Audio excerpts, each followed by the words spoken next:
So I thought today it might be nice for us to talk about a principle in yoga that we work with, that also we work with in the 12 steps. So one of the programs that I co-lead through our school here at Ananda, our yoga and meditation school, is a program called Yoga and the 12 Steps.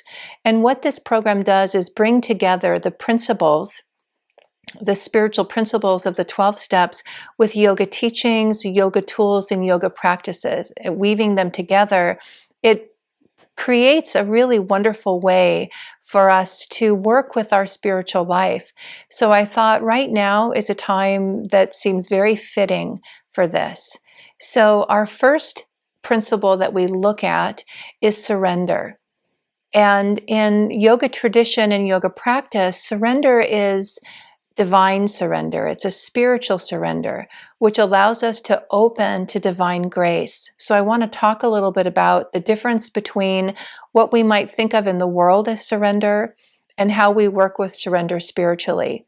When I'm talking about the 12 steps, this is the 12-step program that looks at primarily at addiction and other challenges. So you might be very familiar with that. It might be new to you, but these principles are universal. One of the things that Yogananda taught is truth is universal. So all paths will represent, all true paths will be saying essentially and teaching essentially the same thing.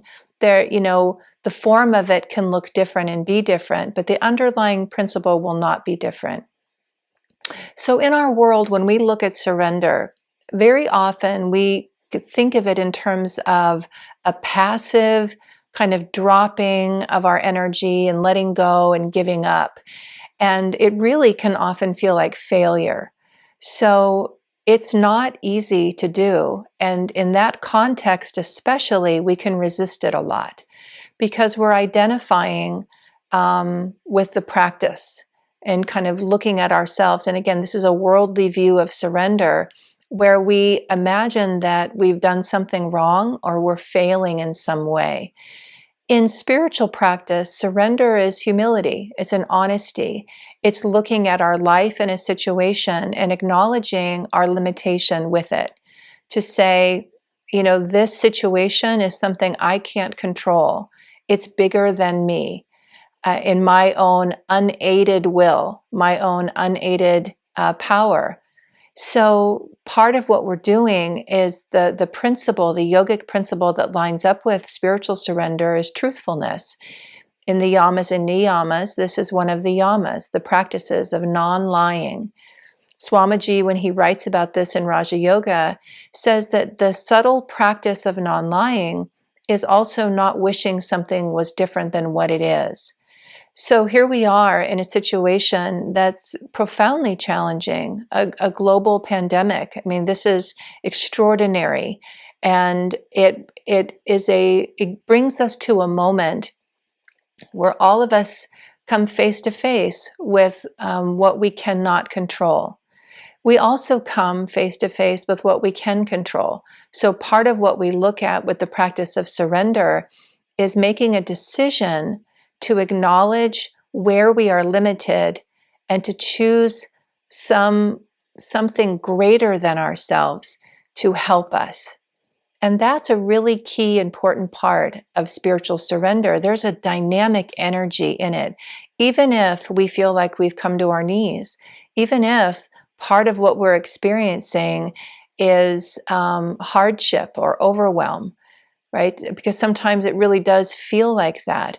But within it, there is, in the practice of yoga and in the spiritual practice of surrender, we have a realization of the opportunity and a receptivity to something greater. So that's part of what we're looking at.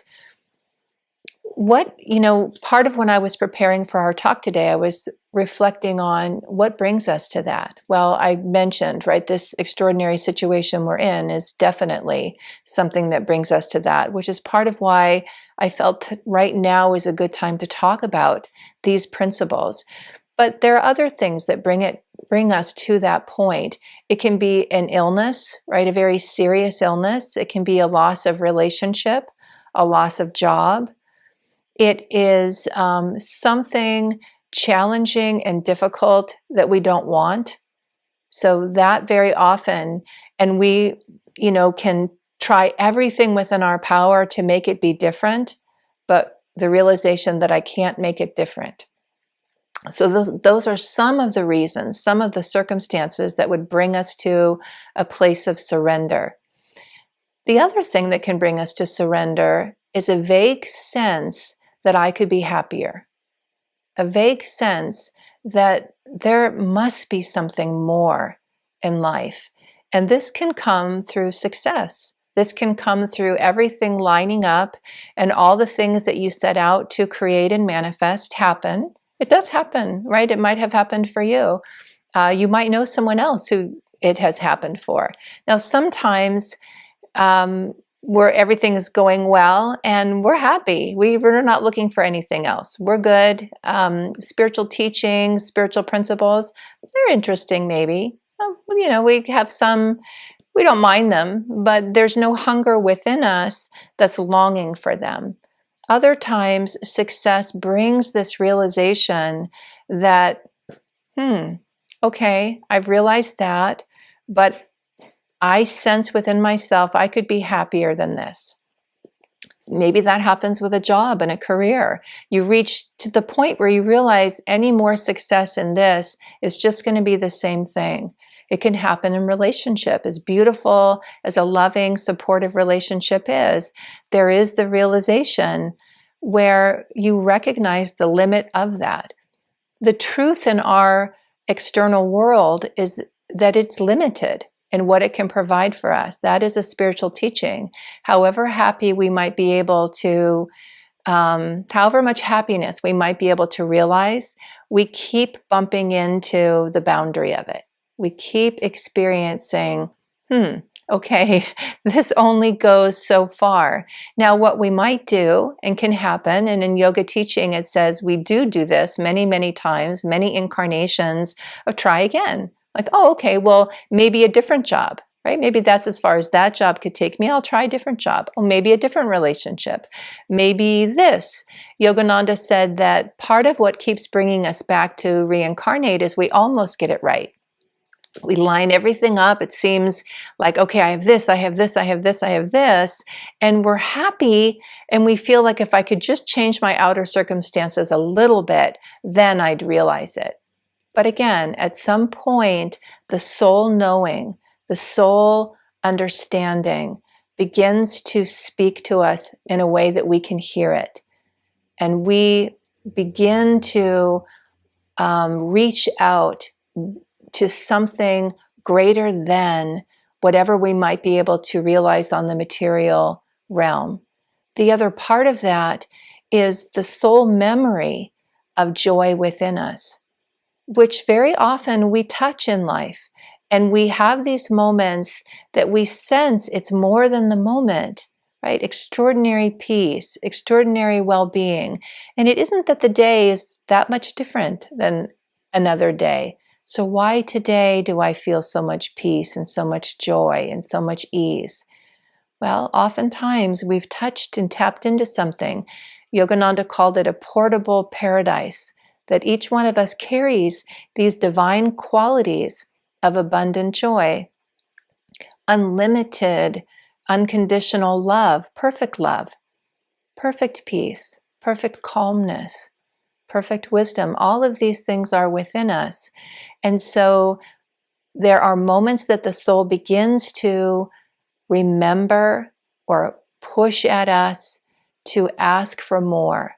One of the metaphors of the spiritual teacher or the master is that, and this is God's way of working with us, that God never imposes upon us, right? So we get to take as long as we need to be willing to ask for divine help and divine assistance. So one of the metaphors for this is someone in a forest, right? So we're in the forest and we don't have a map.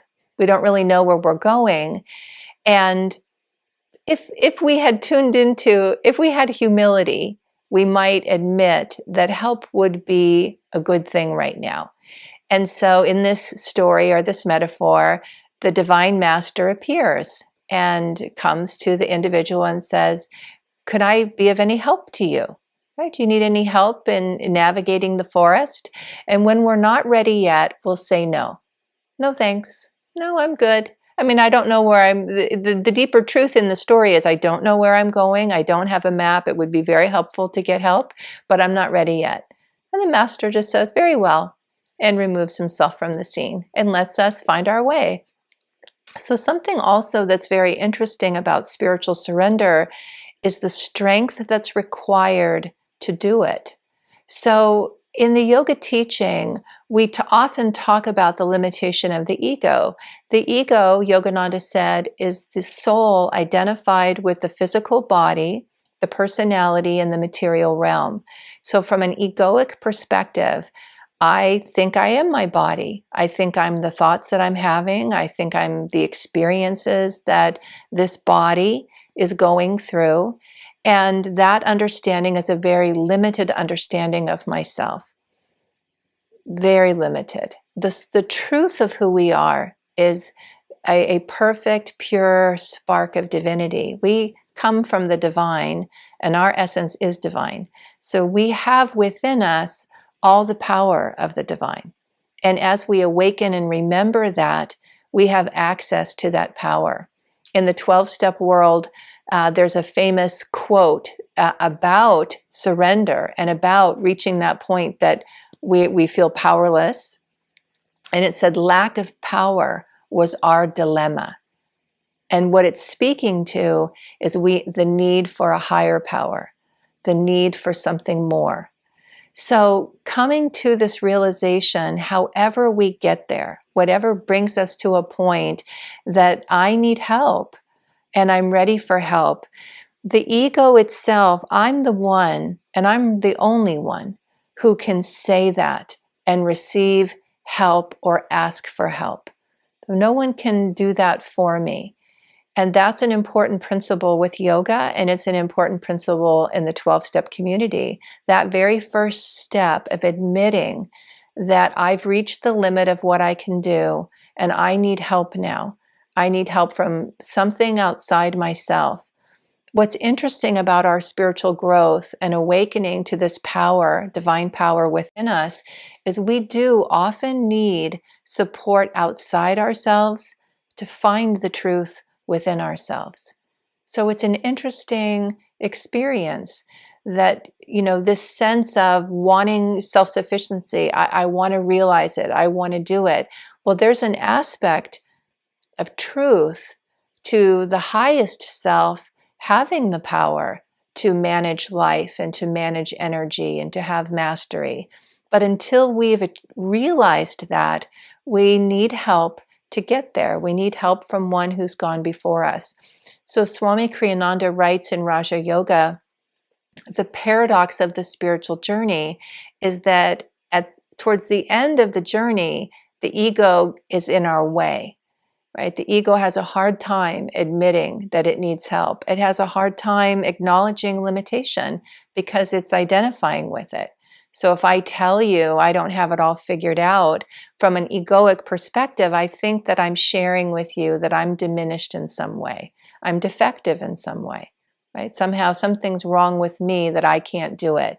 So that's how the ego views limitation.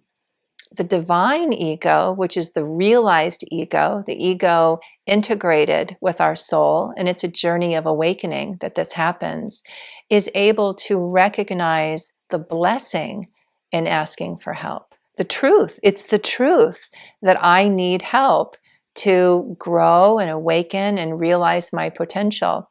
So often in other areas of our life, we accept this with greater ease. So if I want to play a sport, it's not usually surprising to the ego or offensive to the ego that I hire a coach or I join a team and I learn the practices of that sport and I get support in it. There's usually, it's kind of in our cultural world, everyone understands that. No one thinks of anyone. In fact, it's considered wisdom to do that if you want to improve. Same thing with music or any academics. But when it comes to the spiritual life, there is often a feeling that I want to do it on my own, or I'm somehow, I'll come back to the word diminished, I'm somehow diminished by needing help. And I would say that in the practice of yoga and the practice of the 12 steps, this is not true. Right? What is true is that we do need help and support to realize our highest knowing, our highest wisdom. Now, that being said, I want to be careful and clear that that truth, again, needs to be something that each individual realizes for themselves. So more than once, I'm sure, Swami Kriyananda was asked, do I need a guru? Right? Do I need a master to be helping me? And Swamiji said, no, not if you don't think so. And really, he was being very sincere. And he then added, right, the spiritual journey, realizing your highest self, is challenging and difficult. So there's a certain point where it's understood spiritually that we do, but we never argue the point, right? We never argue the point with someone else. And yeah, you never argue the point. So sometimes in this work that I do, someone will ask me, they might be concerned about a loved one who they feel like if they could just surrender, if they could just say the truth that their life is not working for them and what they're doing is taking them further and further away from joy. I wish, so someone can come to me. It's happened a number of times and with understandable concern. And they're wanting, like, would I talk to this person, right? Or could I help them know how to talk to this person? Well, generally, I'm very open to talking to someone if when asked. The question that I have is, do they want to talk to me? Right? I mean, are they interested? Is this something, where are they? If that person feels like I don't need it, and they don't need to talk to me, and there's nothing that needs to change in their life, usually what I'll say is, I don't recommend it. I don't recommend it because, then it actually really feels offensive. And it may not, well, if they don't want it, it's definitely not a good idea. So the question of, well, can I coax someone to surrender? Rarely, because there's too much in that coaxing that feels like I know what's best for you. I'm looking at your life and I have a sense of what you should be doing to improve your life. And that never feels good, and it's disrespectful. The masters don't do that, right? The saints don't do that. So the only time, Yogananda said he never corrected people unless he felt their receptivity to him. So that quality of inner receptivity, inner longing, inner wanting is essential. And then I want to say that the practice of surrender is a lifelong practice. So it's not just these really big, difficult, hard moments, but it's a principle that serves us throughout our spiritual life that becomes more and more refined over time. Swami Kriyananda tells a beautiful story of being in India where he had wanted to connect with a gentleman that he knew from Davis, Davis University in California. And before he left for India, he wasn't able to get his address. So he got to India and he had no way of looking him up, but he really enjoyed this man and felt a great kinship with him and was sorry that he didn't have the information to look for him. When Swami landed in India, what happened is those who were meant to pick him up, the plan of those to pick him up, didn't show. They didn't come. So he was there. He realized, right, those who were supposed to meet him weren't there. Now what? His lifelong practice of divine surrender, of spiritual surrender, where he could say, okay, Divine Mother, now what? Right? With calm centeredness, no panic, no concern, no rushing around to try and figure things out, which in a worldly sense would be common. Right? But the spiritual practice of following divine will, being aligned with divine will, trusting the divine, opening to divine grace, he paused and inwardly said the prayer, okay, Divine Mother, now what? And the moment he spoke that, I mean, he says within 30 seconds, he heard someone say to him, "Excuse me, right? Could you tell me your good name?" Which is their, I guess, a custom in India of a way of asking someone their name. And he said, "Yes, I'm Swami Kriyananda." And the man said, "I thought it must be you, my good friend." And I think it was Dr. Mishra, I think I have that right, had told me about you and given me one of your books with your picture. Well, this was the man that Swami wanted to see. And Swamiji said, "Oh my gosh, he was the very person I wanted to see coming here. I was hoping to see. But I don't have his address and I don't know how to get to wherever this man lived," which was quite a distance. And so the man speaking to him said, "Well, he's here. He's in town. I'm on my way to see him. I would love to take you to see him." Swamiji was able to go and see him and stay with him, which he later said if he had tried to find a hotel room, he would have had great difficulty, if not impossible, getting a room. And he shares this story as a way of teaching what happens when we're really in the practice of divine surrender moment by moment. We create a plan, we move forward with the plan, we show up with all of who we are and what we have to give to a situation. Right? So it's not passive, it's very dynamic. But when circumstances present themselves and we can't change it, right, in a calm way, right? It wasn't that Swamiji wouldn't have looked for a hotel or reached out to his friends if he had felt guided in that way, but he immediately received an answer through this stranger approaching him the moment he spoke the prayer. This is the beauty of the practice of surrender in a lifelong practice, that I find throughout the day, there's a way in which it's very close to me. Right? If I'm driving somewhere and suddenly unexpected traffic, or what can trip me up more would be something with the computer. So I really practice, can I offer this to the divine and take a breath and relax, so that then the energy continues to flow in an even way. And that is divine grace. So this opening to divine grace, it changes everything. Jesus, one of his famous quotes, one of the famous things he said is, "To those who received him, gave he the power." I think it was one of the disciples saying that about Jesus. "To those who received him, gave he the power to become the sons of God." So our receptivity to the divine, our willingness to work with life, this practice of satya, truthfulness, non-lying, is a practice of what is. So, okay, this is what is.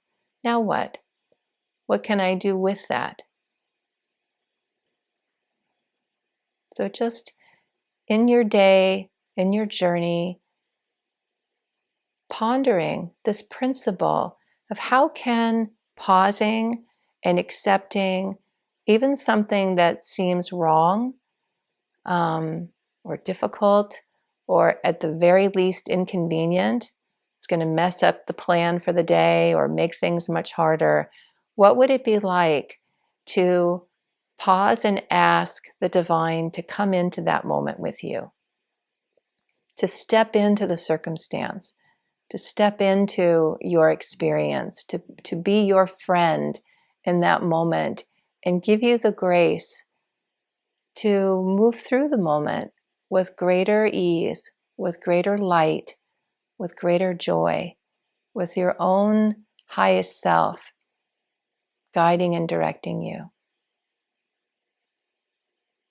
Let that be your practice. I invite you to let that be your practice today.